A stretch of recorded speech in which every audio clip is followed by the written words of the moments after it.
ಹುಡುಗಿಯರ ಪ್ರೀತಿ ಹೇಗಿರುತ್ತೆ ಗೊತ್ತಾ?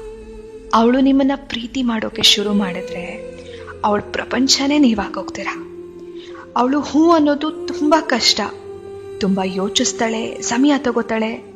ಆದ್ರೆ ಮನ್ಸಲ್ಲಿ ಒಂದು ಸರಿ ನಿಮ್ಗೆ ಜಾಗ ಕೊಟ್ಮೇಲೆ ಅವಳು ಸರ್ವಸ್ವಾನೇ ನೀವು ಅಂದ್ಕೊಂಡ್ಬಿಡ್ತಾಳೆ. ಅವಳ ಬೇಕು ಬೇಡ, ನಗು ಅಳು ಎಲ್ಲವೂ ನಿಮ್ ಸುತ್ತಾನೇ ಓಡ್ತಿರುತ್ತೆ. ಪ್ರತಿಯೊಂದು ವಿಷಯನೂ ಮೊದಲಿಗೆ ನಿಮ್ಗೇ ಹೇಳಬೇಕು ಅನ್ನೋ ತವಕ ಅವಳದ್ದು.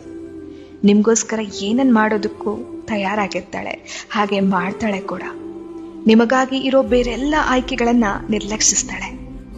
ನಿಮ್ ಕೋಪನ ಸಹಿಸ್ಕೋತಾಳೆ. ಆದ್ರೆ ಒಂದು ಸರಿ ಅವಳ ಪ್ರೀತಿಗೆ ನಿಮ್ಮಿಂದ ಪೆಟ್ಟು ಬೀಳ್ತಿದೆ, ಮೋಸ ಆಗ್ತಿದೆ, ಮನ್ಸ್ ಮುರಿತಿದೆ, ಸಾಕಪ್ಪ ಈ ಪ್ರೀತಿ ಅಂತ ನಿರ್ಧಾರ ಮಾಡಿದ್ಲು ಅಂದ್ರೆ ಮುಗೀತು. ಮತ್ತೆ ನೀವೆಷ್ಟೇ ಪ್ರಯತ್ನ ಪಟ್ರು ಅವಳು ವಾಪಸ್ ಬರೋದಿಲ್ಲ. ಹಾಗಂತ ನಿಮ್ಮನ್ ಮರೀತಾಳ? ಖಂಡಿತ ಇಲ್ಲ. ನಿಮ್ ನೆನಪು ಖಂಡಿತ ಇರುತ್ತೆ ಅವಳಿಗೆ. ಆದ್ರೆ ನಿಮ್ ಬದುಕಲ್ಲಿ ಅವಳಿರಲ್ಲ ಅಷ್ಟೇ. ಮರಳಿ ಮತ್ತೆ ಯಾವತ್ತೂ ವಾಪಸ್ ಬರೋದಿಲ್ಲ. ಅರ್ಥ ಆಯ್ತಾ? ನೀವ್ ಕೇಳ್ತಿದ್ದೀರಾ ಭಾವಗಳ ಧ್ವನಿ. ನಾನು ಕನ್ನಡದ ಅಪ್ಪಟ ಅಭಿಮಾನಿ